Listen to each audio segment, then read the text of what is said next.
Brought to you by Raising the Vibe, a nonprofit organization supporting the growth of conscious communities. All right, we're recording.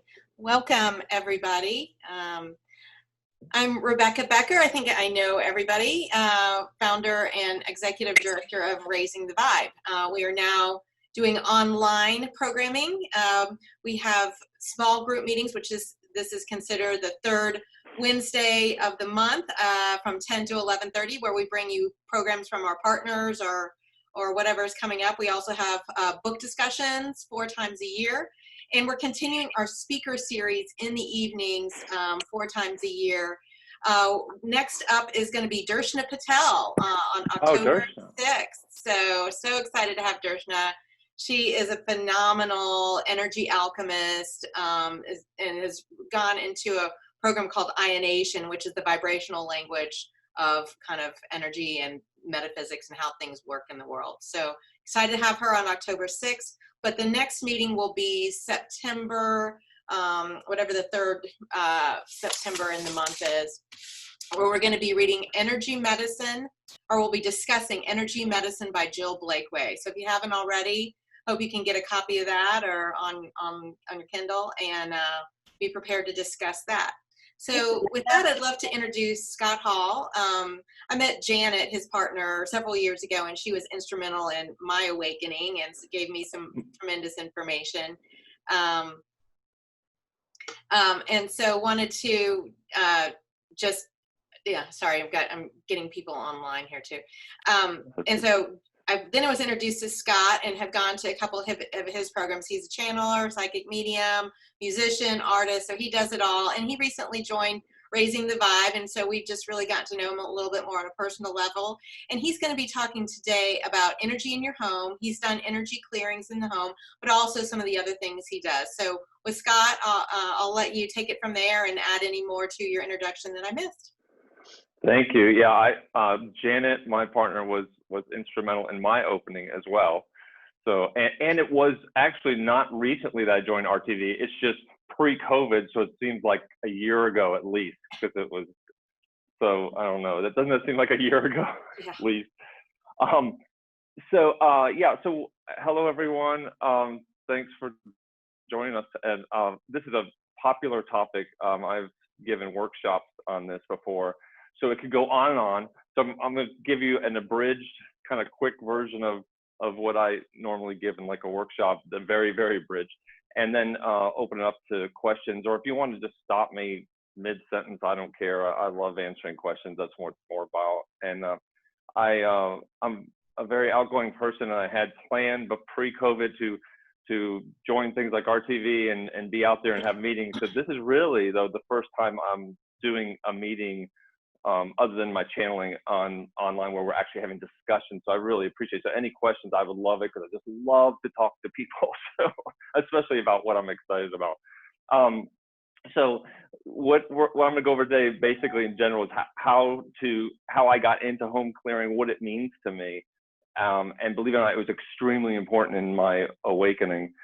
And I'm going to go over the different energies that are usually present in a home, and a little bit about what you can do to clear your home. Now, like I said, you can have a whole weekend workshop on home clearing, so it's going to be very short, but hopefully it'll give you enough to get going if you haven't done this before. So my first experience is with home clearing, so I met Janet. This is about six years ago now. I met my partner Janet, and I had already done a lot of stuff. I didn't understand what it all was, but one thing I did understand, I was doing astral travel. So I knew my body, my mind, my consciousness would live beyond my body. That was the first thing that showed me. And I met my deceased father in the astral realm and just saw these beautiful crystals and all these different instruments. And I just had such cool experiences with that. And that opened me up. That was in my mid-30s, I think. And then I had many psychic things happening as well.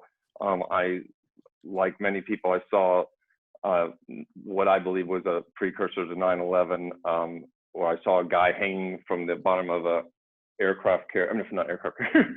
airliner. going towards a building, which was unheard of before 9/11. So that was in a dream. And then I later looked at it, I'm like, oh my God, that was definitely some sort of precursor to that. And so I had lots of experiences knowing what people were saying, knowing what people were seeing. And Janet I met Janet, and she said she was a healer, a Reiki healer, and it kind of put it all together for me. And then one day she said, hey, do you want to go to my friend, her friends became my friends, our friend Doug's house, and it was actually his place of business, but it was a house, and clear it with me, or just be with me when I clear. I'm like, hell yeah, let's do that. So we go there, and we go to walk in, and Janet opens the door, and Janet, just to get an idea, I don't know, her size matters for some reason, but I'm like 6'2", she's 5'2". This teeny little thing opens the door and goes, oh, she's blown back by the energy. And I'm like, okay, guy, I got to do this. So I walk in, and I'm like, and nothing. Like, I don't feel a damn thing. And she's like, oh God, it's heavy in here. And she goes into the kitchen. She's like, oh my gosh, it's so heavy in here. And I don't feel anything. She says, why don't you walk to the front of the house and then walk back to the kitchen? Because the kitchen's definitely the epicenter. And so I did that. I did that. And I'm like, okay, I'm going to feel it this time. I don't feel it. And just do it again. And the second or third time I did it, I finally, I don't know what, I was like tuning a radio. All of a sudden, boom, the hair on the back of my neck came up. And it was a gross feeling. It was really a disgusting feeling, but I was so happy that I was feeling. I was like, yes, I feel disgusting. This is wonderful. And it was just right. It was just like all of a sudden hearing the music, and I had myself tuned in, so I knew what to do. And of course, I'm an extremely empathic, sensitive kid, artist, musician. So I was, obviously going to be able to do this. It was just a matter of tuning the radio. And so I walked into the kitchen, and I felt like these hot spots, and then I got visions of what happened. And this was during Civil War period. We could see it wasn't part of the war itself, but it was these rebel soldiers. One rebel soldier was beating up a slave and killed him with the butt of his gun. I saw it, she saw it, and then that validated everything for me, because I was like, she's seeing the same thing I'm seeing, in a different way though. Me, it was very clairvoyant. And she just validated everything for me. And then we went outside, and there's one spot in the ground. I was like, someone is buried here. There's a body buried here. Like, I just knew it. And Janet went over it and confirmed it for me. And so that just did it for me. From then I was just hooked on home clearings. And eventually I learned how to do it with Janet. At that point, I did do something. I did a ghost who was a friend of another slave who was a friend of the slave that was killed, or the man, I should say man. This young man wearing a white T-shirt, and he was just sitting there crying, and I just started crying. I didn't realize I was in his presence. I started crying, and Janet said, "Why don't you help him pass on?" And so, like man to man, I talked to him and helped him cross over. So I had my first home clearing, my first encounter with a ghost, and my first crossing over of a ghost. So it was a lot in one day. So that had me hooked, because what I like about the energy in a home is it's real. To me, it's real, and to you, it's real too. If you feel it, it's real. It's just you can't measure it, but they're going to be able to measure it, and I think they can measure it in some ways now. The electromagnetic part they can measure, but anyway, so that's how I got into it. I was completely hooked. And then let's talk about the different kinds of energy that you would find in a home too. So most of the time people don't have ghosts, and they a lot of times people have told us, hey, I think I've got a ghost in the house, and we go there and it's residual energy. So to describe those two different things. So a ghost, when we use the word ghost, we say earthbound spirit. And what that means is part of, and it's usually more like the personality of the person stays in the physical, or just removed from the physical. They're not actually physical, but just removed from the physical, where they can, sometimes if they have enough energy, they can move things or whatever, but they stay in the physical for some reason. Maybe they were surprised, didn't realize they died, were shocked by the death, or they feel like got some sort of pact with someone where they have to do something first or look after someone. But generally they're not real happy because, you know, if they were blissful, they would just move on. They're kind of irritated a little bit.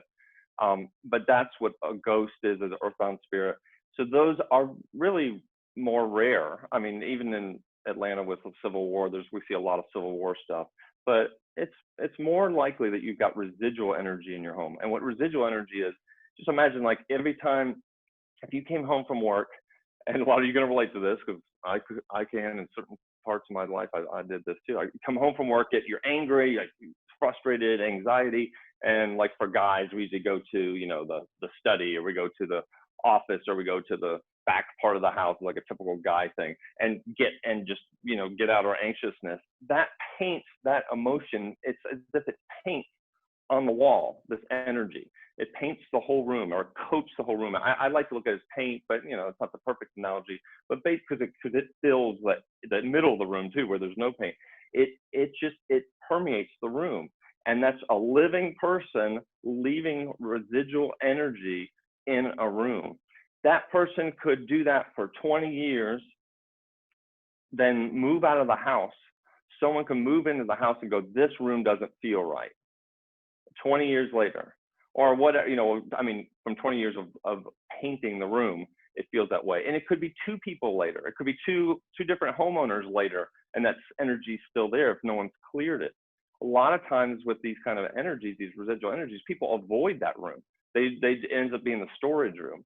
So many times the storage room has bad vibes. It's because it was chosen as a storage room because of vibes. And plus, when you store things in a house, things are stagnant, right? You don't go in it much, and it feels claustrophobic and stuffy, and that's exactly the energy that's in there. It kind of keeps whatever energy was in there already and puts the stuffiness in there too.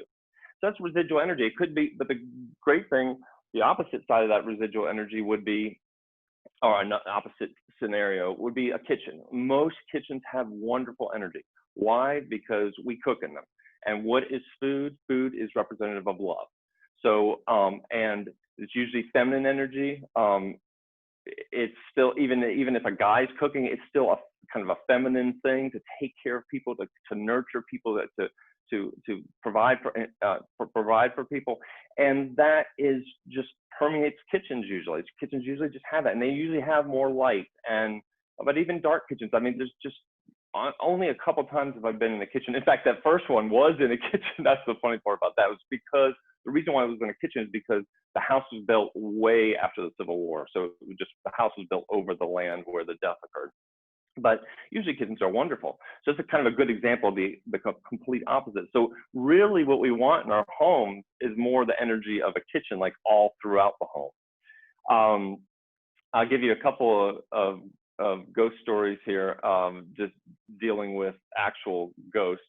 The creepiest one I call the dunce cap demon, and I've got a blog. You can read about some of this on my blog and on scotthallpsychic.com, and this one was called the dunce cap demon. And we walked into this place, and this is early on when I first started doing clearings with Janet. We walked into this little teeny apartment, and this little girl, I think she was like 4, was living downstairs in kind of like really the living room, but that was her bedroom. Her mom had made that the bedroom. And her mom said she's not sleeping down there at all. She's coming upstairs to the loft to sleep with me all the time.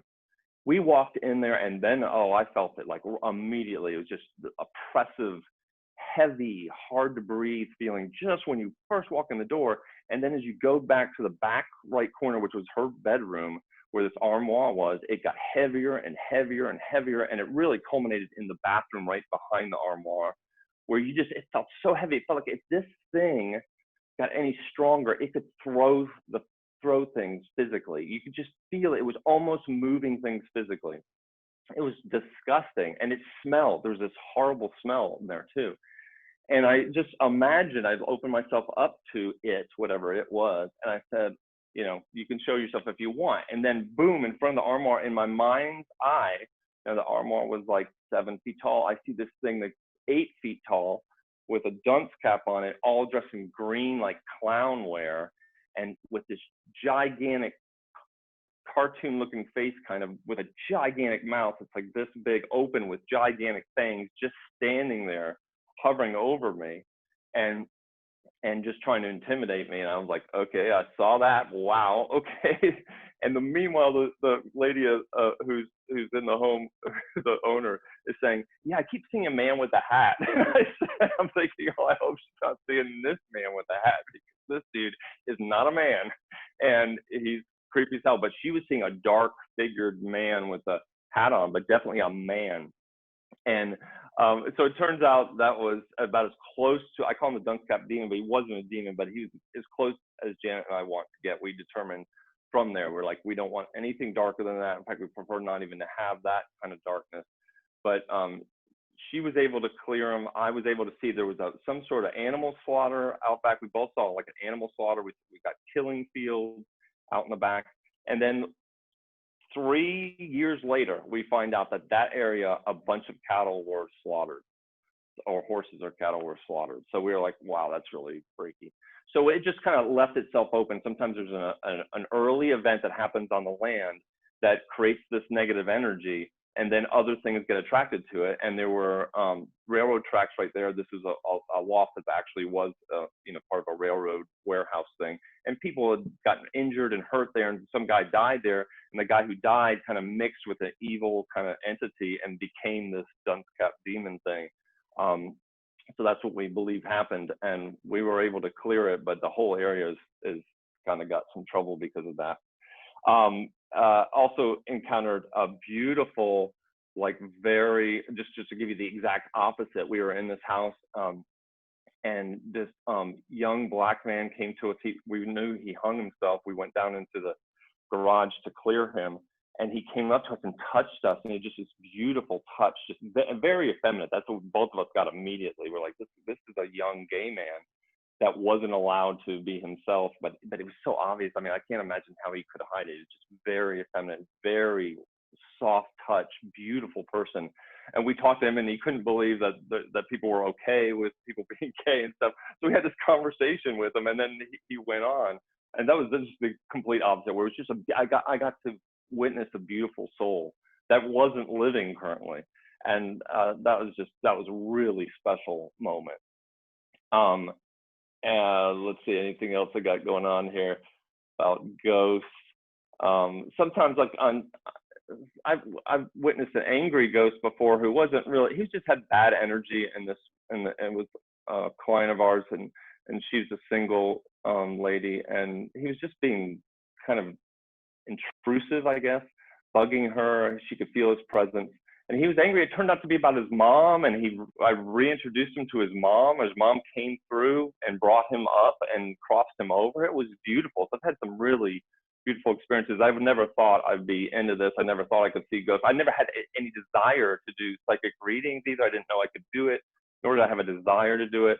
But now that I do it, I really love helping people with both the home clearing, though I'm not doing that in physically anymore, but the home clearing and talking to people and giving intuitive psychic readings, what I call intuitive spiritual guidance sessions.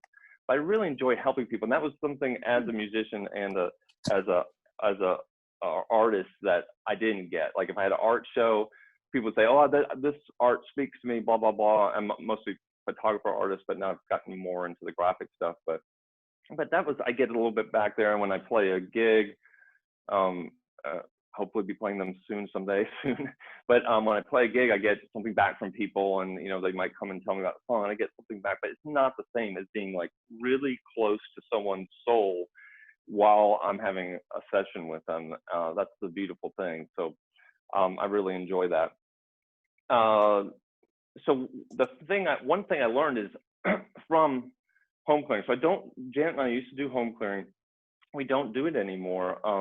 We do it remotely, but not very often. And here's why. This one thing I learned is that the people who need real, are in bad need of a home clearing, meaning they've got something negative going on in their house, are also the people who are not a vibrational match to Janet and myself. They are in turmoil. They are a match to that negativity. I had one example of a young woman of single mom, and you know, I'm a single dad. I mean, Janet and I are together now, but you know, I'm single dad, so I understand. I was a single dad right before I met Janet. She's a single mom.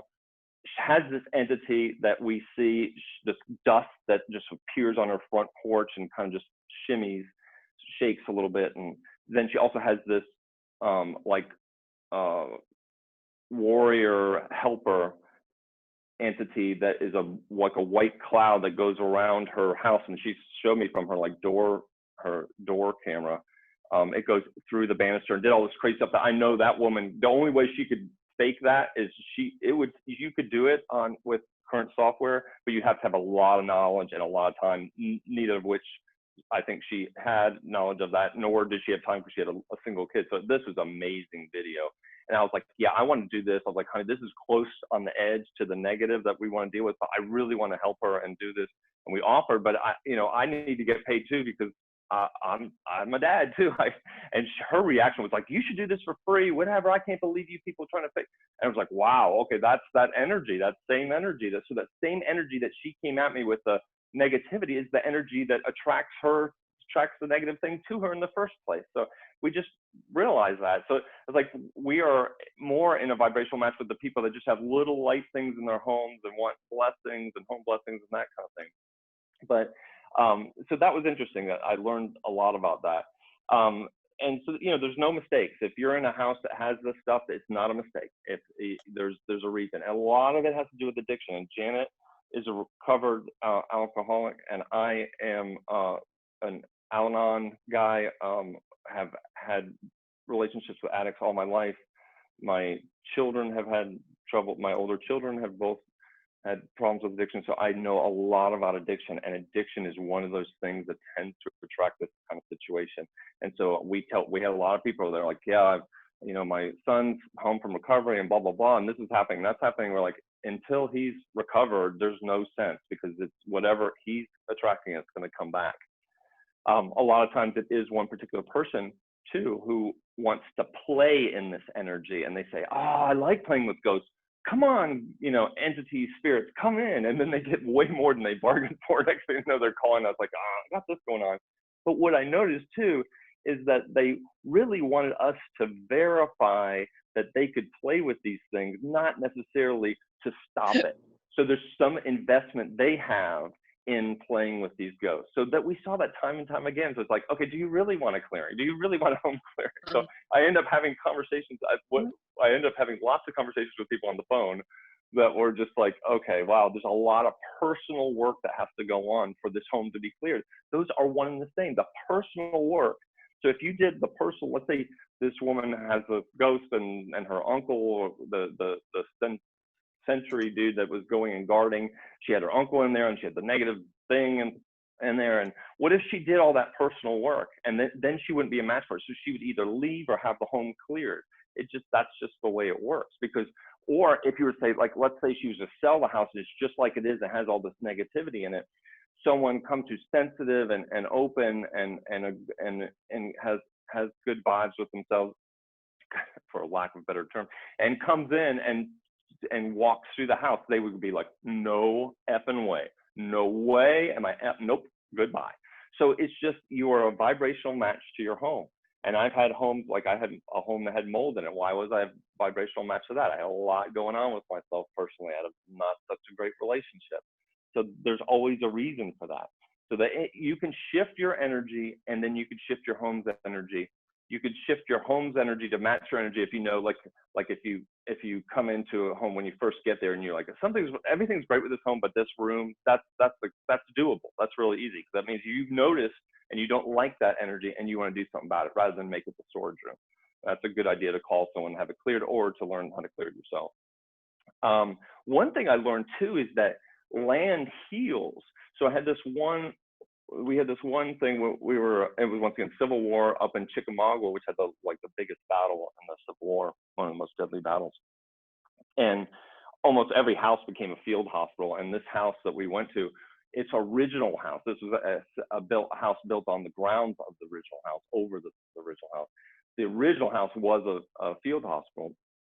And man, we felt that there was just like they were showing us, meaning this is the first time I talked to the land was saying, you gave us your bodies, you gave us your bodies, everything was about bodies. It was all about bodies and blood and trying to save limbs. And back then it was like trying to save a limb was the thing. Like, they weren't able to close wounds very well and keep infections out. So it was basically, we know the infection is going to kill them, so the limb goes, that kind of thing. So it was really serious stuff, and all these people in pain and trying to hold on to their bodies. We felt all that, and the land said, hey, you built this house here. If the house wasn't here, we could clear this on our own. We, meaning the nature spirits, whatever. Nature can do this on its own. Open the windows of the house, let the air run through, and let us clear it. Let us do the work.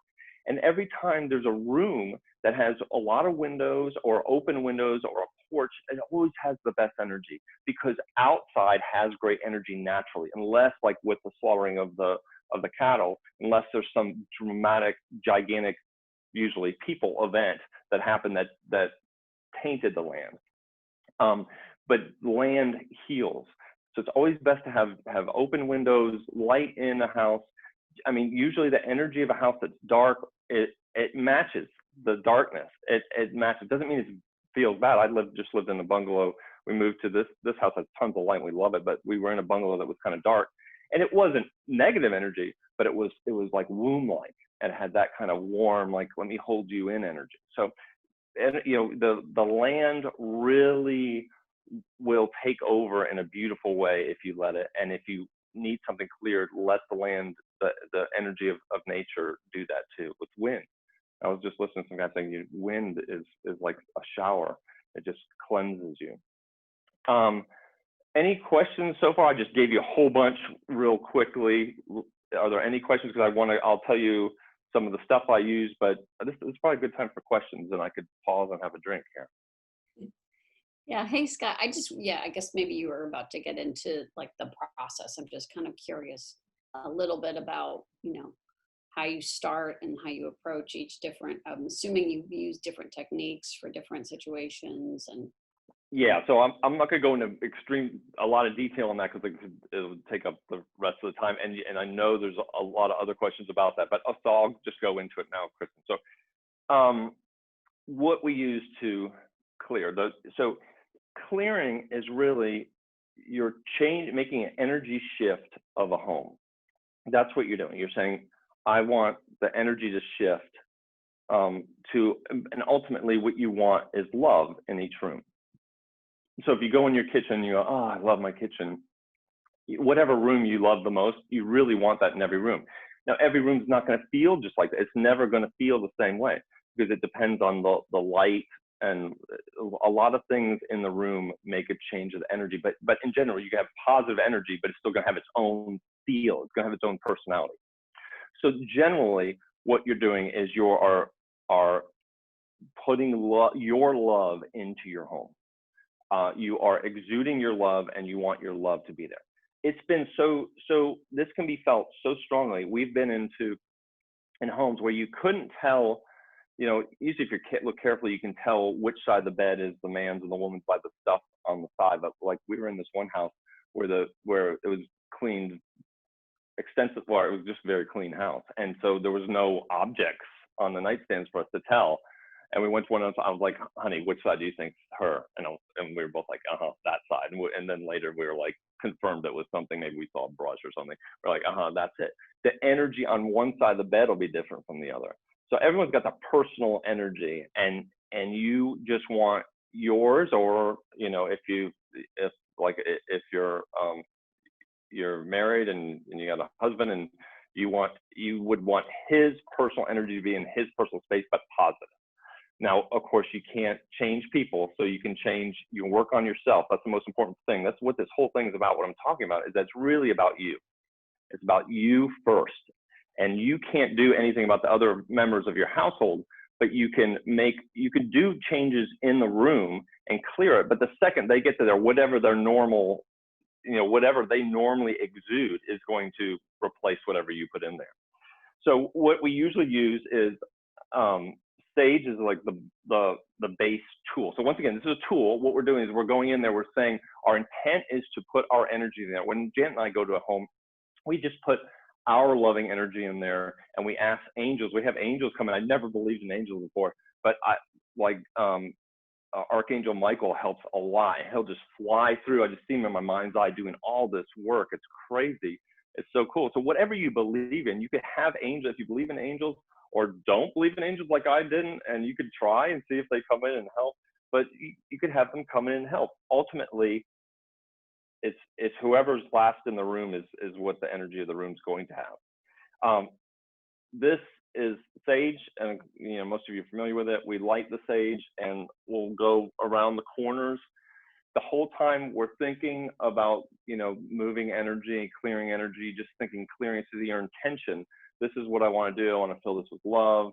And the more you feel when you do it, the more effect you're having. It's not just words. I want this to be love. I want, it's you're feeling the love, and you're saying, I want this room to shift and to change and to move. And you don't have to think I'm doing it. I'm forcing my will on this room. You can just ask for help, like I do with the angels. You just ask for help, and they'll help you. So sage is a common thing for just the average room, nothing super heavy.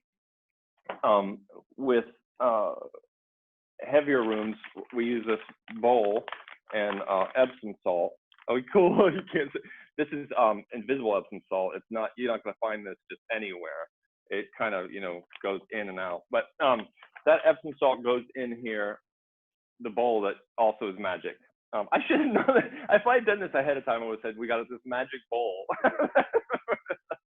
But yeah, so we put the Epsom salt in here. Then we use I don't know if this is invisible alcohol. Yes, it is. It's invisible rubbing alcohol. We use that as well. And douse it, really seriously douse it. And then we put a cloth under the bowl, because the bowl gets really hot. And we light the bowl usually in the middle of the room. And that really makes a change. Fire is change, right? Fire transforms, it changes. And that will make a big change. I mean, even if you didn't say anything, just lighting Epsom salt in a room will make a big change. So that's for the big stuff. But please be careful with that. Be careful when you light it. Use a long lighter, because it'll flame up at the beginning, or like that. So that's only unless there's something's really, really on the darker side, or deep, heavy, hard to move, feels heavy. You can use your own judgment on that. I also started as a musician. We used to work at the Center for Love and Light, and I met Danielle Hall. I call her my sister, and I was like, she's using all these sound bowls. Why don't I use both? Music. I'm a musician. Why don't I use music to clear? So I got this sound bowl.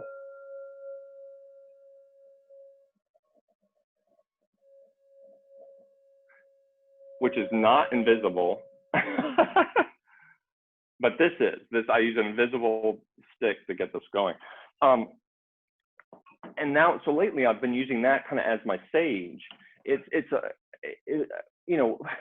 Sound is vibrations that you can feel, and you feel it through your body. And it's just, to me, it helps with just my process of like, and I just go around the room with that sound, and it just feels really great. And I get a room cleared with that.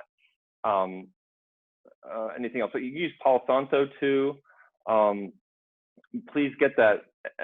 Janet wanted me to say this. Get it ethnically sourced Palo Santo, because apparently there's some bad practices with getting that wood. And so wood, I guess, I don't know what it's made of, a root or wood, but it looks like an old piece of wood. I don't use that much. And those are basically the tools we use. But really, like in a really tough job, it's the Epsom salt would be the tool, but our helper is more important. The angels would be the helper, would be the major helper. So that's basically it in a nutshell. So give me your questions or comments. I'd love to hear them.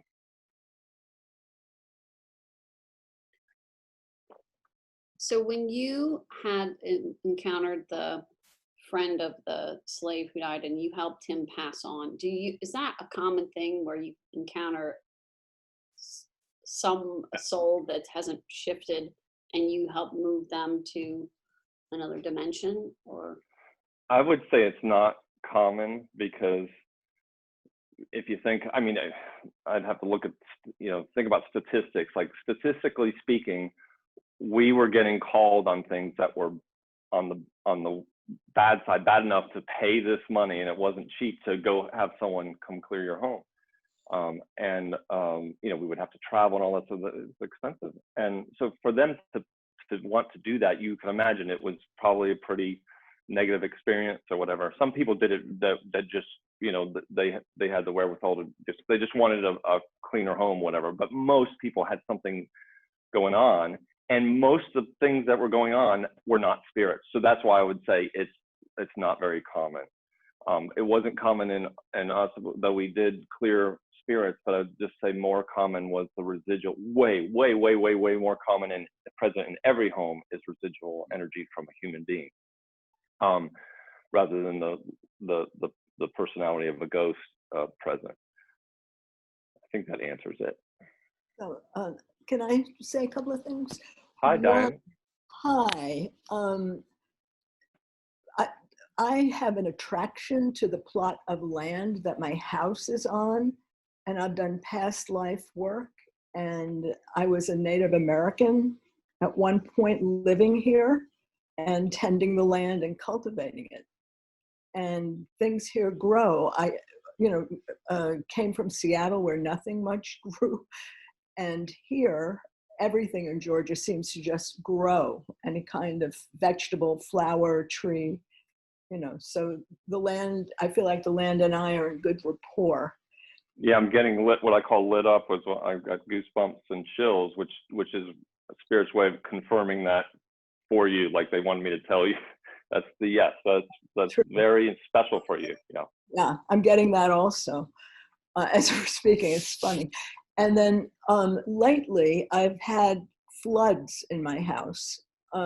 6 years ago, during the very cold period, the pipes in my laundry room froze and then burst. And I had a lot of renovation done in the home, including putting in new floors. On Memorial Day, the refrigerator started to leak and really saturated the floors again. So now I'm at a decision point that I can't seem to make a decision about whether to put ceramic now into the kitchen floor or whether to, again, replace it with wood. And because it's an open floor design and the entryway is wood and the kitchen connects to it. Does it make any difference what kind? To me, it would make a difference. The attraction of ceramic is practical, that if water is running on it, it would not damage it, it would not have to be replaced. Wood is warm, it has a much warmer sense to it. Yeah, every material has a feeling and has, as it was just explained to me, that's funny, I just had this information given to me by my higher self, that in the inner world, just for lack of a better term, just let's call it inner world. In the inner world, everything has its energy that creates it. It's creation energy. Every object, everything. So wood's creation energy is very warm energy. The very core of it is warm. Obviously, it used to be a living thing. It still retains that. So yes, it's way warmer. Also, your personal connection to different materials. Some people are like, oh, I don't like the touch of that fabric. Some people can't stand the touch of certain fabrics. I'm one of these people that's extremely sensitive to everything. So yeah, I would go with the wood. And what I got for you is just the wood. Is it more important to love the materials your house is made of than to worry about, to choose those materials because of a worry and go with a material that you don't like? This is your home. So I would suggest you go with the material that you're really attracted to. Also suggest that you meditate on the water issues, because running water is a thing. That's a definite telling you something. There's some information to be told to you. But I would look at it in a positive way. What is the positive things about this running water? What's going on? What is this telling me about my life? And don't look at it like, oh, things are always going to break down. It's because of spirit, and because maybe the Native American's not happy with it. Just don't look at it as in a positive way. What can I learn from this? And just be really positive about it and see what happens. See what comes up in your meditation. Can I say that I replaced wood with ceramic in the laundry room and the dining room, and I love it. I did that 6 years ago. Well, that's And good if you loved it. and now I'm an artist. And so what I like about the ceramic is that it makes a pattern on the floor, and it's sort of like walking on a painting. Now the ceramics are really large, 2 feet by 4 feet. And I don't know, it just makes an interesting. It's more important what you love. What is more important than choosing it because of the water. So do it because you love it, and then work on why is the water thing happening. And maybe it's something as easy as like, well, it's because you're not thinking ahead, because you need better maintenance, and you need a maintenance schedule on this and that, and you need people to check on this, and then you'd feel better, that kind of thing. Good, well said. Great. Hey, Any other Scott. questions? Yeah, Hey, Scott, Robert. hey, thanks a lot. I mean, a lot of great information. I appreciate you guys cleaning houses. I wouldn't want to do it. I do it more remotely, but anyways, a couple things you mentioned, residual energy. I mean, it's definitely can accumulate emotional, mental, and spiritual accumulation of energy. So sometimes I find it's good to break it down to clean it. But then also I see that sometimes the residual energy stays in the pieces in the house, especially clearing for someone. So have them pay attention, to that also. But are you going to share with how you do things remotely as well? Yeah, so I'll just go ahead. I talked to Janet about it. She's like, well, why don't, you love clearing homes. We kind of backed off of it completely, especially with COVID. Why don't you come up with a new service? So thank you, Robert. I'll just mention a new service I have. Thank you.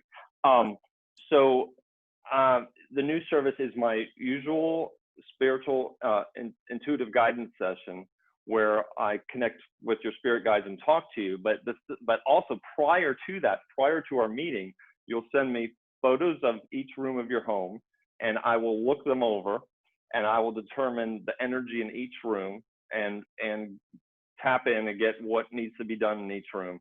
Then we can talk about it during the session. We'll talk about you versus your home and the energy and your family, how your family works in that. So you can see the relationship. It's a lot to handle, and it's a 50-minute thing, but I wanted to make it reasonably priced so it's not too much. 50 minutes plus the time for me to do the check-in, but it'll be kind of fast and furious, but still you'll get an idea of, okay, this is the energy of my home, this is my energy.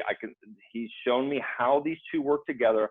I know what I can do to shift to change my energy. I also know what I can do to change the home's energy. I also know that, yeah, my husband may be kind of depressed and I got to deal with that, but he's really got to deal with that on his own. Here's how I can help with that. Help influence him, but it's his own. We can have those kind of conversations about how to shift things. That's on my website now. It's called Intuitive Spiritual Guidance Session plus Home Energy Check-in. I tried to make it shorter in words, but that way at least it's very clear what you're getting. and also I'm giving a discount, a $25 discount off for RTV members. And you use the code, and I guess we'll put this in later, Rebecca, but it's RTV Home is the coupon code you can use to get the money off. So I am going back, thanks Robert, I am going back to doing it remotely. Now, how I do it remotely, I don't even need the photos, but I prefer to have the photos because I really enjoy when we check in for people when they go to a new home, when they're thinking about, they have 3 houses and they'll send us the photos. These days everything's online. So they'll give us the link and we look online at the photos and we're like, yeah, that room's good. That room's good. Ooh, no, that needs clearing. But overall the energy of the home is good, and we'll tell them that and before they buy a home. So that's usually what we do. We have cleared houses too remotely. And that is just meditating. Instead of meditating in the house, clearing a house, you're just meditating, walking around the house, getting the energy and meditating what it's about and connecting to any spirits are there, connecting to the residual energy. But instead, I'm just in my home. There is no space and time. It doesn't really matter, except I won't know necessarily that this is the kitchen I'm in. I may understand it's the kitchen, but it makes it the back left of the house. And that's why I'd rather have the photos, because for me, then I know exactly what area of the house it is versus us having having to take time to figure out which room is he talking about. You could just show me the pictures. I go, it's that room. Yes, it's that room. So we'll start that way. But I don't know if that explained it well, Robert, about how that's done. remotely, but it's just a feeling into the energy. No, exactly. And you find all that out at scotthallpsychic.com. Yes. Perfect. I'm Thanks, putting it in the Robert. chat. Let's see.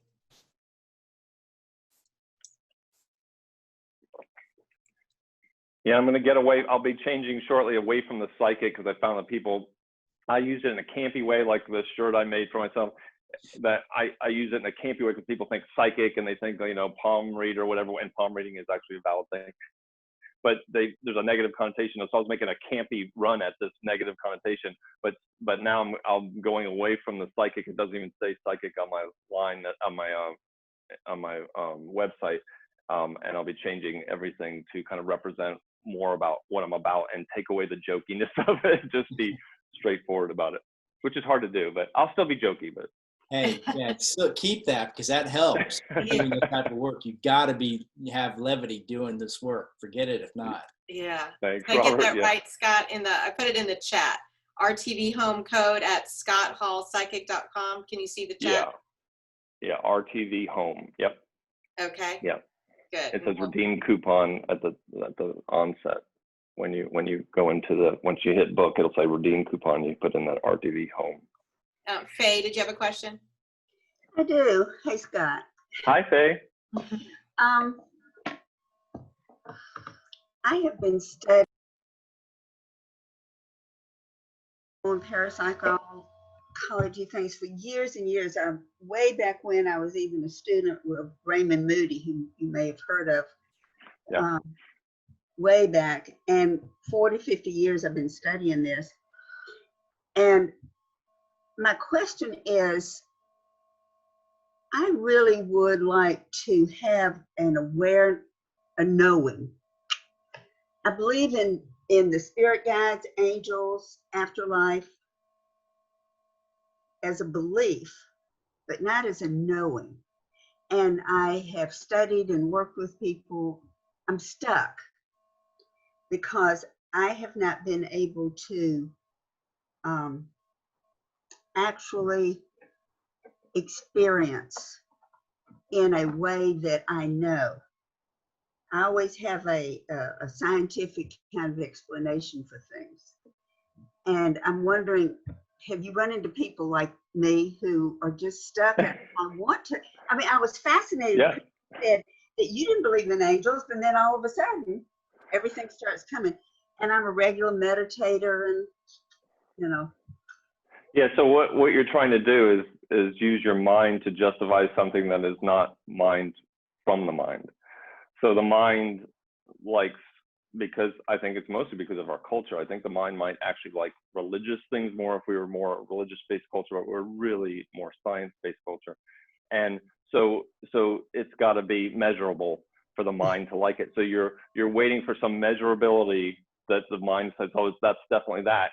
And by keeping in that measuring thing, like waiting, you got the ruler ready, you got the tape measure ready, you got the measuring cups, and you're all ready for the experiment and everything. But that's not the very readiness. That mental readiness is the very readiness that stops the spiritual connection, because the mind is not part of the spiritual connection. So what I would do with you, I would suggest that you really work on your meditations and work and give your mind something to do, because I have a very active mind too. I'm very open-minded, but I still have trouble with I channel an alien, and I still have trouble with that, even though I almost use my mind to realize, we're not alone. The aliens can talk. If they would talk, they would talk through the mind. Do they have to be in front of you? I have to go through this, so I still have trouble with that. But what I suggest you do, what I always suggest to people who have really active minds, is to give your mind something to do in this process. Give your mind something to work on. So have your mind handle the time. So say you're going to go meditate, and have your mind handle the hour that you're going to meditate. Or that's a big ask for someone with an active mind. It's a big ask for me. How about the 15 minutes that you're going to meditate, right? Have your mind say, mind, I need you. Look, I'm going to need you. I need you to work on scheduling. I need you to come up with 15 minutes that's best for me to sit down. I need you to find, and I'm getting lit up on this for you. And I need you to, like, give it a tons of stuff to do. I need you to find the best place. I get the best cushion. You know, what do I need? Hey, mind, what do you think I need? What should I get here to be comfortable? And then I'm like, oh, one more thing in mind. What I need from you is to be quiet for 15 minutes. That I need that too. And you ask your mind for that 15 minutes. And your mind now has something to do. To allow, you now have a space to allow the spiritual connection to come in. But to tell a mind to shut up in mid thing and while you're trying to have the spiritual connection, the mind's like, well, was that it? Can we measure that? Well, we can't really measure that. It seemed like someone was talking to us, but I'm not sure really what, you know, you don't want the mind involved in that at all in this 15 minutes. You want the mind to be quiet. So give him something or her something to do. I like it. I'll try it. I'll do it. Are you going to be with us on Wednesday? Yeah, Wednesday we'll be talking about aliens. I'm starting to watch that fifth Close Encounters of the Fifth Kind. Yeah. And Janet and I watched it last night. We really liked it. I'd heard about it before and seen the trailer, so it's cool. And in fact, I'm going to do some of that connecting with some friends. We had already planned on that. So we're trying to connect with the UFOs, but you know, I connect in a different way that's way more personal, but it's kind of cool too to connect with the spaceship side, like, you know. Yeah, so we'll talk about all that Wednesday, I guess. Thanks a lot. I'll report back. Cool. Yeah, I'd like to hear how it goes. Yeah. Any other questions? Yeah, I wanted to ask a question, and forgive me if you mentioned this already. Okay. Do Hi, you do or believe in like regular maintenance of spiritual cleaning? So is that something you would suggest weekly, monthly, or just sort of when you sense that things need to be cleared? All of that, whatever works for you. But you know, Janet and I didn't, I'm gonna just be honest, we did not clear this house before we went in it. We weren't able because of COVID. When we moved, the second we came in this house, we were moving and we're on a tight schedule, so we didn't do a clearing. I just did it by myself through the whole house pretty much weeks later. So we knew the energy was generally good, but just to you know, tell you that even people that do this for a living, it doesn't happen all the time. But ultimately, yes, ongoing maintenance would be best. If you have an argument, if you're upset or you have a partner and you have an argument, that's a really good time to clear is after the argument. Like, and not to piss off your partner. You're like, ha, oh man, you just really made this room stink. You know, not to use it that way, but to use it later. How did you know that I do that? It's funny. I walk around with Paige, walk around my kids, like, all right, we're just going to change this right up. That's good. That with kids, that's great because they really enjoy that. It's great to make kids. When you're telling kids that, they're so open-minded. If someone told me that early on, I would have been connected about that a long time ago. The only reason why we all are less connected and have to open, it's really a reopening because we come into this world that way. So it's great that you're showing your kids that because they will always think energy can be shifted. I have a teenage son who's really was a naysayer about a lot of this. Now he's talking about energy all the time, and he's like the last person I would ever expect to do it. So it does. You can influence children. That's wonderful. But yeah, just clear whenever you feel it's necessary. If you were like kind of OCD, I'm kind of that way, and you wanted to have a schedule like every Tuesday I clear, and it just makes you feel better. Then do that too. Just be careful that you don't punish yourself if you don't do it and think that the energy is bad because you didn't do it. Because then you're just adding negative energy to whatever room you're sitting in. Makes sense. Yeah, that's a good question. Thank you.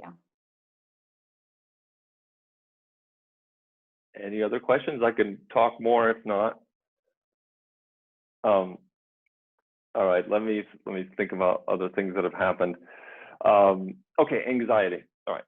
So things in your home can trigger you. They can trigger you just like people can. So, you know, a certain kind of personality can trigger you. Like, you know, I remember a cop saying, maybe I should take your license away from you if you can't go around my motorcycle that I parked in front of you. I remember I was just agitated, like, oh, I can't stand people like that. Like he triggered me, right? So you can get triggered by people, but you can get triggered by that same kind of energy that would be residual energy. So if some guy was like that and he was in a house, it might bother me. I have an example of where I was really triggered. So I struggled with depression and anxiety enough so where I was on medicine for many years, and I finally got off the medicine, but I know what it's like to be manic and anxiously manic, not jubilant manic. And we cleared this lady's house. We went to go up, everything was fine. The bottom downstairs was fine. We go upstairs and we know that her son, who's bipolar, had lived in the room, and not for very long, just as an adult. Like, he came and lived there. He's had got problems, and he just came and lived there for a couple of months. And we walked up there, and I was like, whoa, like at the top of the stairs, I was just hit like a wall, by this wall of anxiety. And we went in the room, in a small bedroom, and we sat down to do Epsom salts in that room. We were like, wow, this really needs Epsom salts. And when we did that, I was like, honey, I just felt like such a wimp. I was like, I can't be, I just crawled back to the door with my back against the open door. And I was like, honey, I just can't do this. I got to go downstairs. I'm going to be sick. And she's like, it's okay. It's all right. I'm like, okay, I'm just going to go. And I went downstairs. I realized I was physically sick. And that shocked me, because I thought about the dunce cap demon kind of energy and how I felt that and how that affected me. And it didn't affect me as much as this anxiety, this residual anxiety affected me way, way, way stronger. So these residual energies can also press your buttons. And what it was reminding me of is all the anxiety I've experienced. And especially because I was recently had come off that medicine. Coming off that medicine was making me manic. So it was really difficult. So there's a lot of times people say, wow, this, I'm feeling this way and that way. And a lot of times the energy of the home happens to trigger you. So if I had purchased that home, I wouldn't have purchased that home because it felt so horrible. But, there would be a reason. So if someone's got a room that's triggering them, there's a reason behind that whole thing, and they need to look into it. So maybe if I had purchased such a house, once again, I wouldn't have, but I would have said, wow, I have more work to do about my manicness, and kind of let go about it, and not feel like, like someone could just press my buttons like that. Has anyone had that kind of feeling where you went in someone's home and one room was extremely uncomfortable for you? Does anyone want to talk about that? Or anything?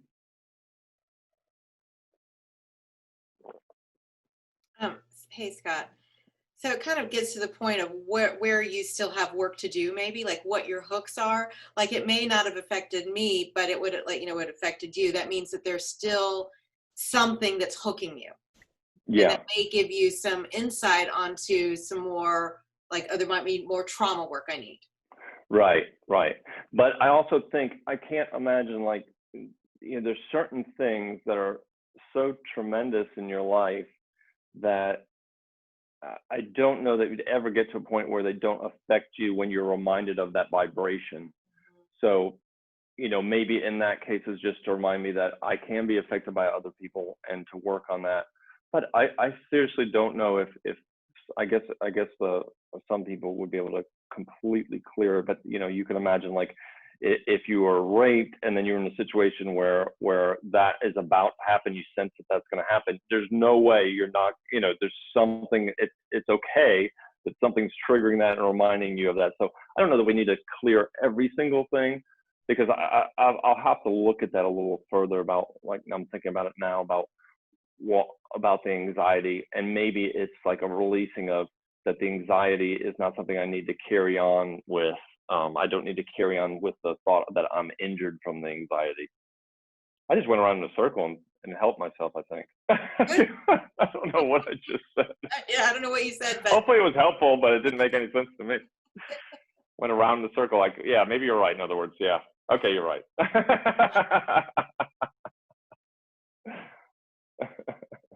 I had another question, if that's okay. I was Sure. wondering how, like, the principles of, like, feng shui and setting up your home work with the energy work that you do. Yes, I don't know much about feng shui. I did look into it at some point. And for me, like from my perspective, so I can't really compare the two because I just don't know enough about feng shui, but I definitely relate to, you know, where things are placed in a room makes a big difference. How it feels to walk in a room, like you want to walk in a room and you don't want things on the wall right by the doors, because that starts to make you feel, it could feel like you're pushed in. So energy, I'm more aware of the, I say physical energy, it's not physical energy, but the energy of a room, how it's affected by the objects and the placement of those objects, the placement of the door, the placement of the window. I'm totally into that. Whether that links up with feng shui, I don't know. But like my room is rather, the room I'm in right now is rather kind of cave light with one window. The window is just the right amount of light for this room, but otherwise it feels kind of cave-like and warm and like a womb, and I can do my creative work and I can close off the window and be dark. So it just works for me, the energy of everything in here. But yeah, that's all I could say is the placement of things in a room is extremely important, what's in there. And like Robert, I wanted to touch on this, what Robert said too. I've had it before where objects don't have good vibes. And especially antique objects, old objects. We once cleared this house. This house had a certain feel. The whole house had an anxiety feel from the person.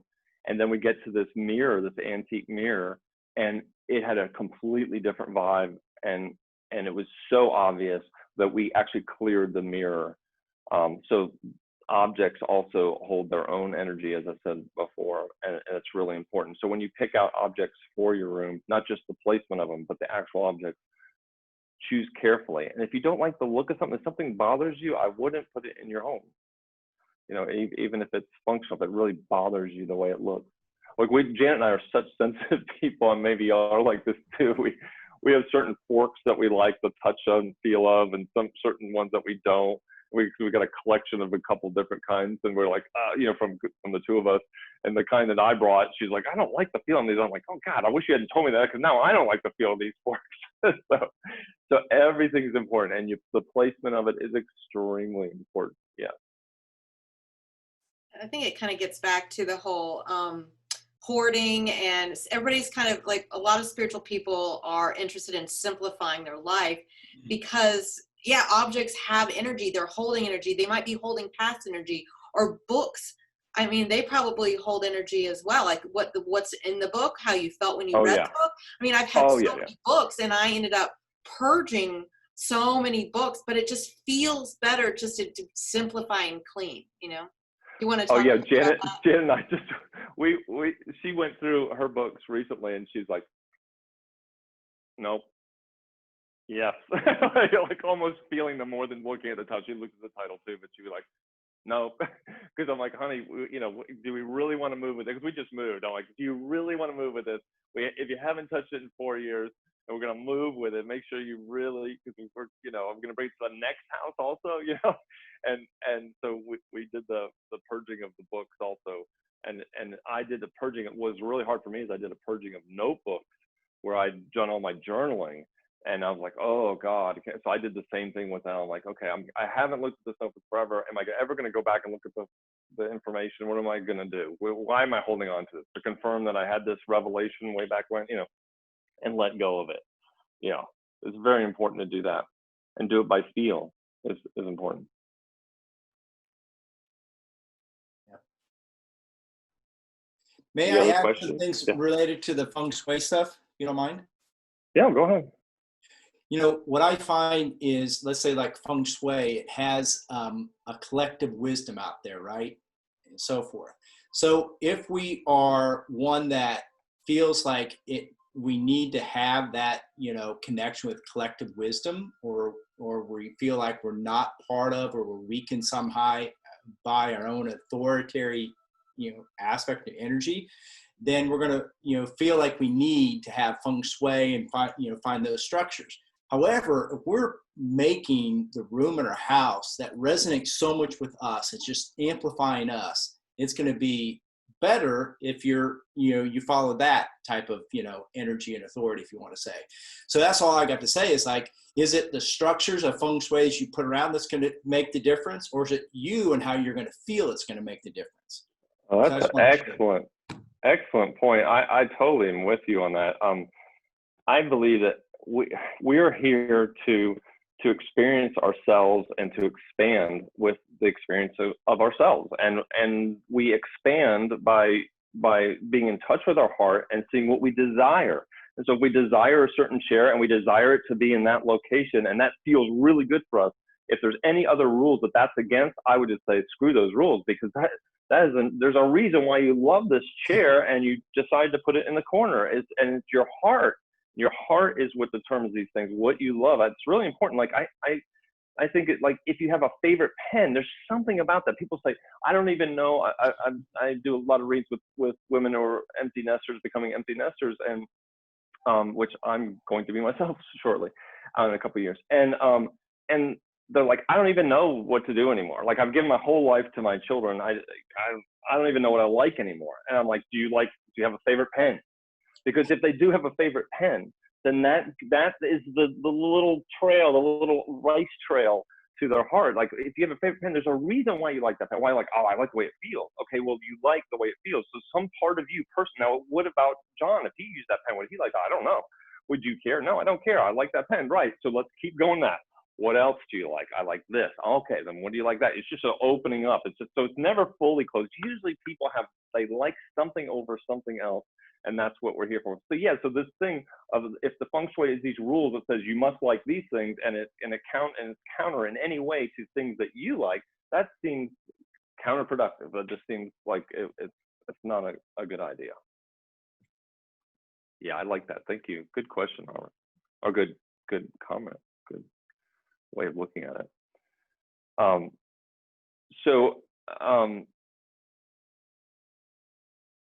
Some people, you might ask, I don't know, got the idea to talk about what a home blessing is versus a home clearing. That really can be the same thing, because when you clear a house, you bless a house as well. But to me, a home blessing is more of a kind of a, I almost want to say incantation. What am I trying to say? I forget the word.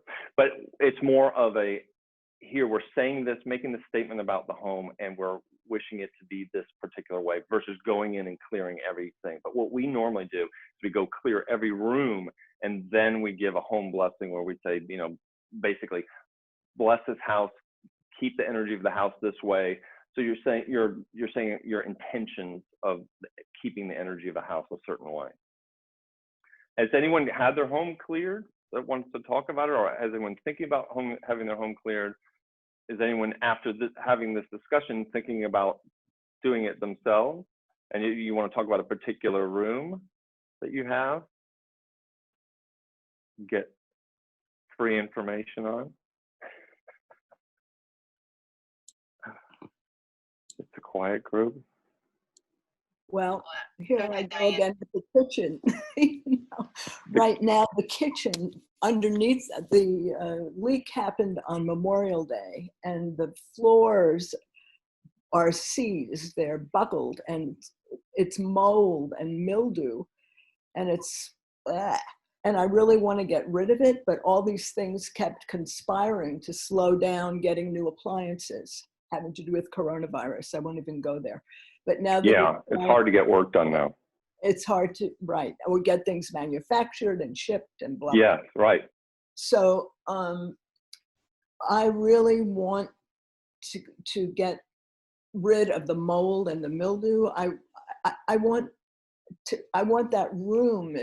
There's good lighting in there. There's a good feeling in there. The stove's in the right place. Lights coming through the windows. And I want my next I want to get rid of the bad yick of the mold, and I want to put forward energy of healing and good food and good friendship.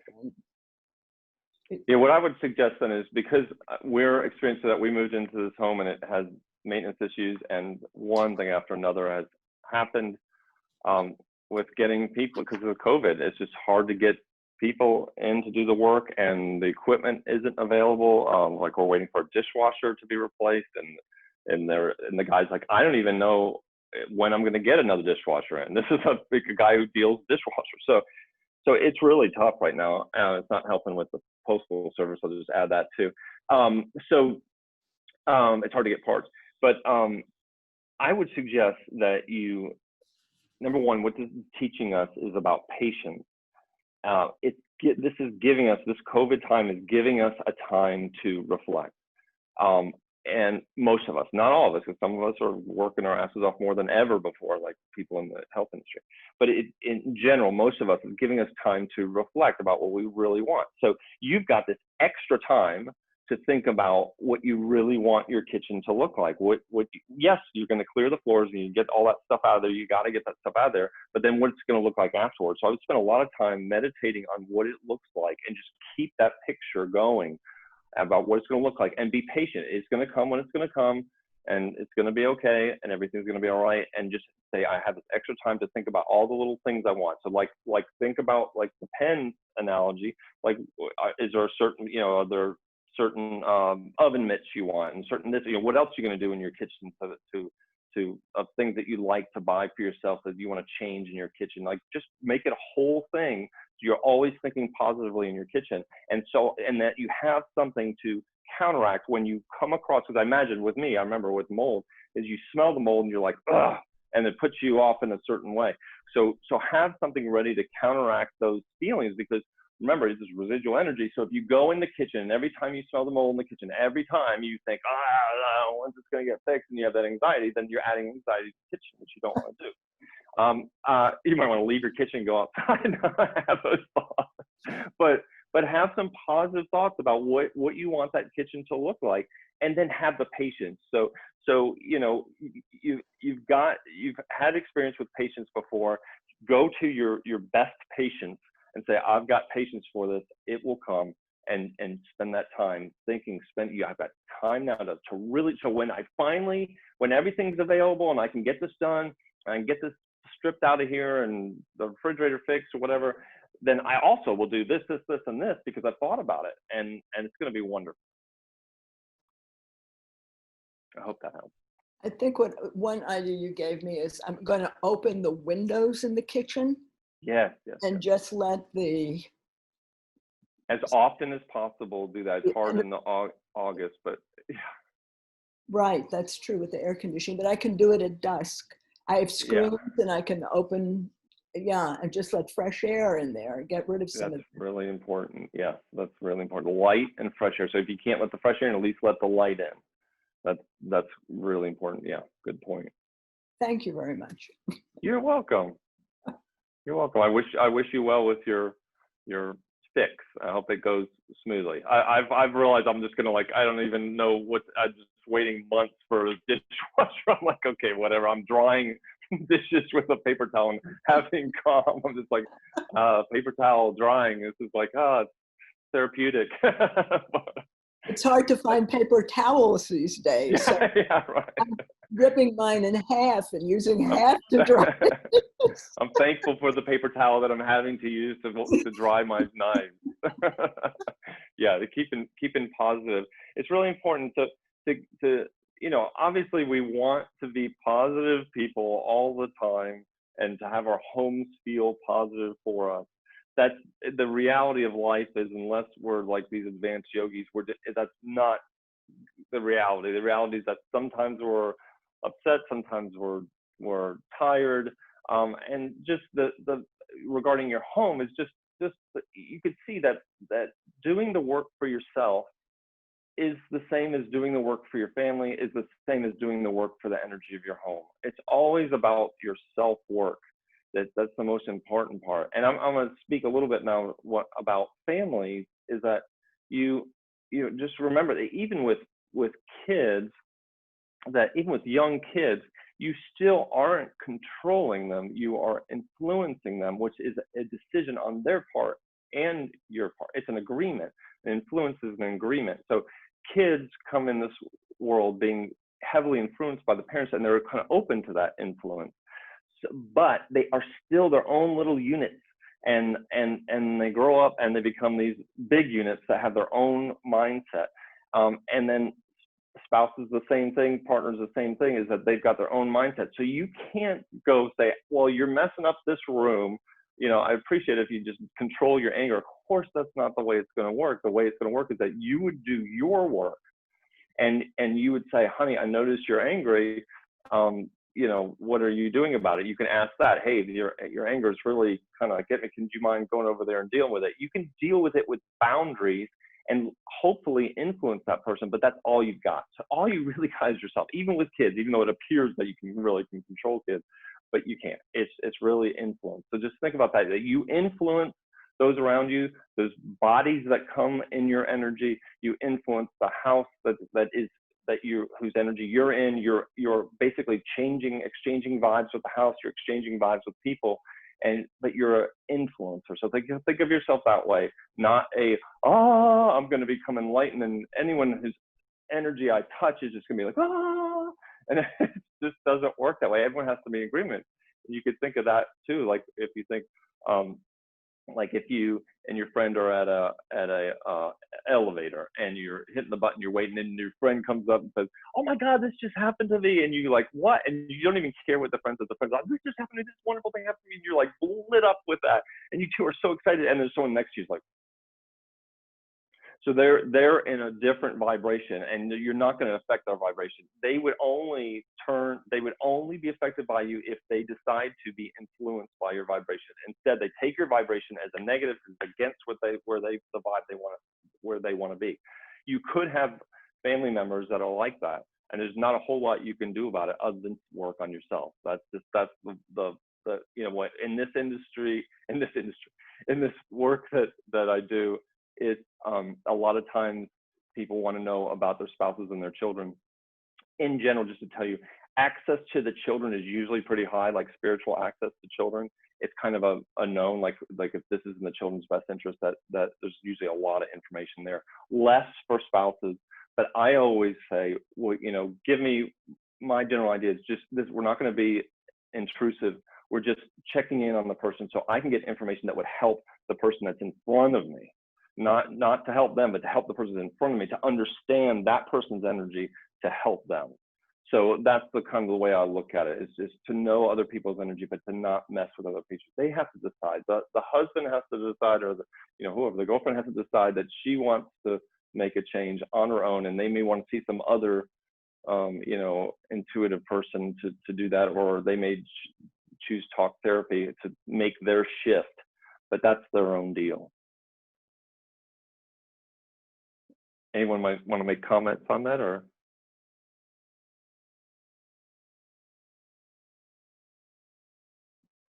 Scott, that was, very well said. And I have to, bring up a funny here, because when you mentioned about, not being able to control kids, Lauren shook her head, so I laughed because there's no question, but Scott, you might relate to this too, because I know my younger brother and I always used to say, Mom, you can tell how much we love you by how much trouble we give you. So if that's happening for you, then they love you. That's good. I like that. I always say I'm the most loved mother in the world. I literally say that to my kids all the time. Scott, I have an 8 and 11-year-old that everybody who's part of the group just sees pop in from time to time. So they send so much grace to me all the time that I'm like trying to open up, and then I'm like, I need a snack, blah, blah, blah, blah, blah, blah. So yeah, there's no control at all. Yeah. And their personalities are so different from the womb. Like I remember before I became a father, I was a young father, I was 24. I have 2 adult kids and a 16-year-old. And before I became a father, I thought, because I was so wise at 24, I thought that, it was basically the parents do most of the personality, and the kids will be generally say, oh, that is so not true. They're just their own people. And I just love that my kids are all completely different. And it's so enjoyable and difficult at the same time. So difficult. It seems like the kids these days are so like they're like, I see a difference between my older children who are 30, almost 31 and 30, and my older children and my 16-year-old.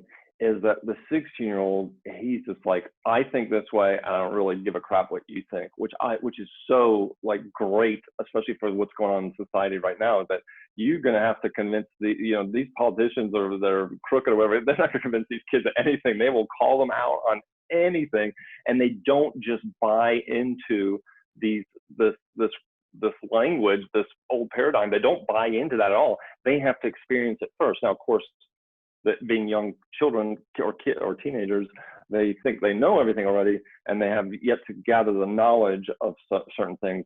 But I really do appreciate like my son and Janet's son, how they're just like they have their own minds, and it makes it difficult in ways because they are not so easily influenced like my older children were. And plus the influence is minor anyway. It only influences while they live with it, and then they go do their own thing anyway. But the perception of influence was greater with my older ones than my young one. But the young one is just I can't stake myself out and think, oh, he's doing exactly what I want him to do. No, he's believing exactly what I want him to do. No, he will test his own theories, determine whether it works or not, and then come back to me. But like I said, he asked, he's like, I need my room cleared, and I said, okay, well, one day I was like, okay, I got the sage out. I found where the sage was because we just moved. I'm like, here's the sage, and do it. He's like, oh, I don't want to do that. I'm too busy, because he's busy on his computer.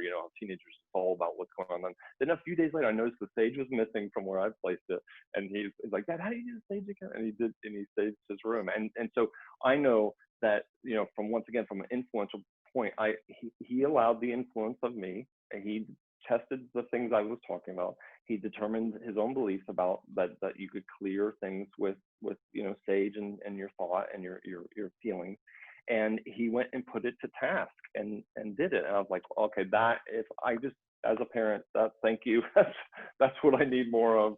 It teaches me that and teaches me also the part about being just being patient, and knowing that not only does influence only happen when they want it to happen, but it happens when they want it to happen, not when I want it to happen. So just wait and I don't know if you have that happen, Lauren, where the goodies come later. You're like, oh my God, I said that like a month ago and they got it. Oh, absolutely. Yeah. I mean, that's the whole thing, is that I know that they chose me. I know that I just have to continue to work on what I'm doing and, send my love, and they see me modeling it. And that's the best that I can hope for, is that they see me stepping in and creating the life that I want, so that they know that it's possible for them too. That's beautiful. Yeah. And too, it just came to me that for them to see us make mistakes and see our flaws and see how we handle it gracefully, that's important too. So I was thinking like tying it back into the home. So if you had if someone had an argument with their partner, and the kids overheard that, whatever, and then later on you're staging and saying, yeah, that and what are you doing staging? We had some, not so great energy happen the other day. I wonder if that would be a good conversation to have. It depends on the age of the child, but so I'm shifting the energy to teach kids, and they can take it for if they want to take it, they can take it. But I'm shifting and seeing us as parents like saying, yes, that wasn't the best thing. Admitting that this is what happened, and now I'm shifting the energy of that, because it left energy in the home. That might be a cool thing. I don't know that I've ever done that with my son. But Hi. Yeah, cool. I love that you're talking about this, because for parents or any adult figures, modeling this type of positive resolution to clear the air, to clear the emotion, that speaks volumes for our kids to see such positive actions to help problem solve and, move through it in a positive light. So. Yeah, that's funny that you said it, clearing the air, because Janet said we realized that, I don't know, a couple of years ago, we were like, wait, there's so much verbiage that points towards energy being in a room, and clearing the air is one of them. Because I always use the example of walking into, if you're at an office and two people have an argument, they could have an argument, leave the room, and you walk in there and you will feel that argument. No doubt, almost anyone would feel that argument. So but it is a good point about kids to see that to see us make mistakes and change.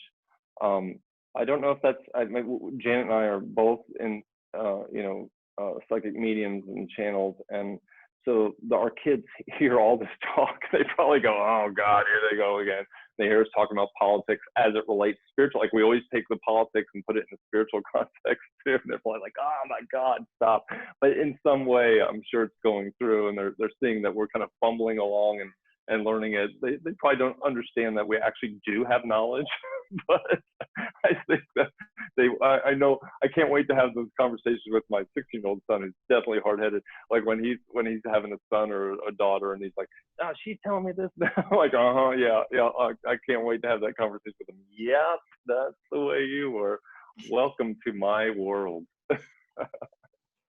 Well, we're about out of time, so I just wanted to close with a couple things, if y'all are good with that.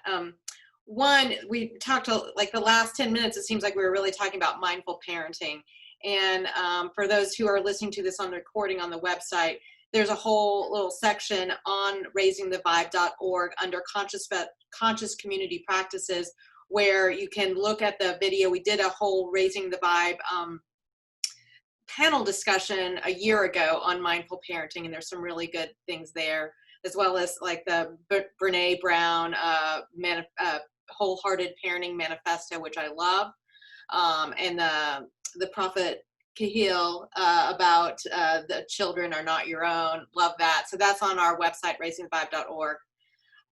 Scott, as we close, do you want to just talk about some of the other services you offer? And again, it's scotthallpsychic.com, and just a little bit about what you do.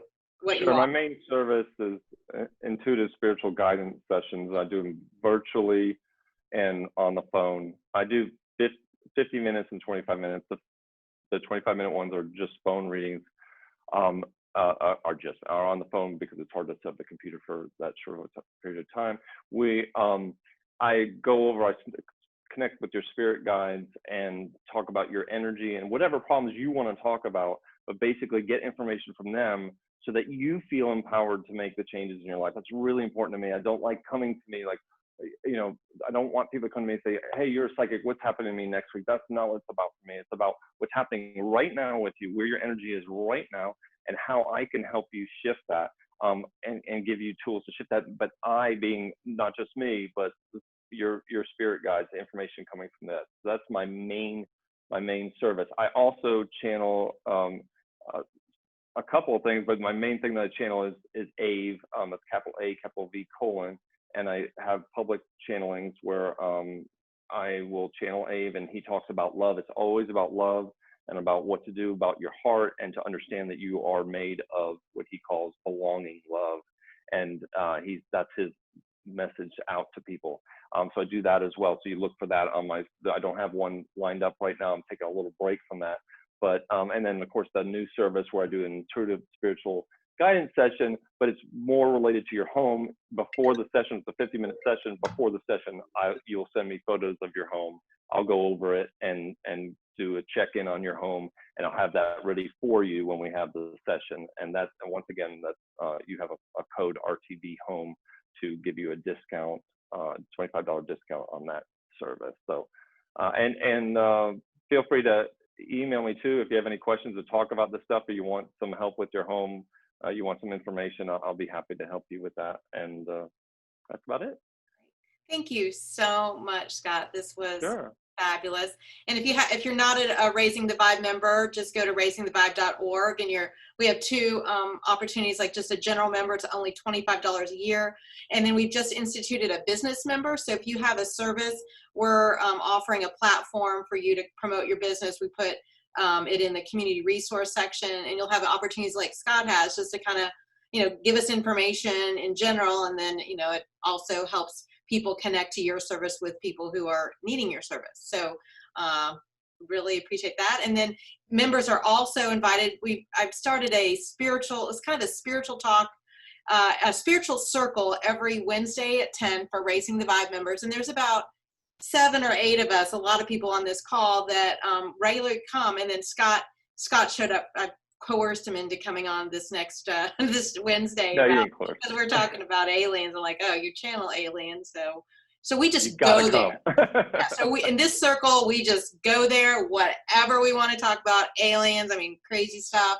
But it's just nice to have people where you don't feel crazy talking about this stuff. So anyway, we have that on our website as well. If you're a member, you need to log in and register or just email me.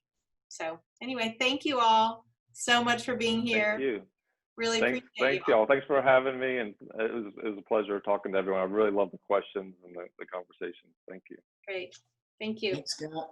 Thanks, Rebecca. I'll see Bye, you guys Wednesday then. I want to talk about those aliens. Okay. Great. Cool. So Robert, I'll give you the information. All right. Thanks. Bye. Bye. Bye, Bye. y'all.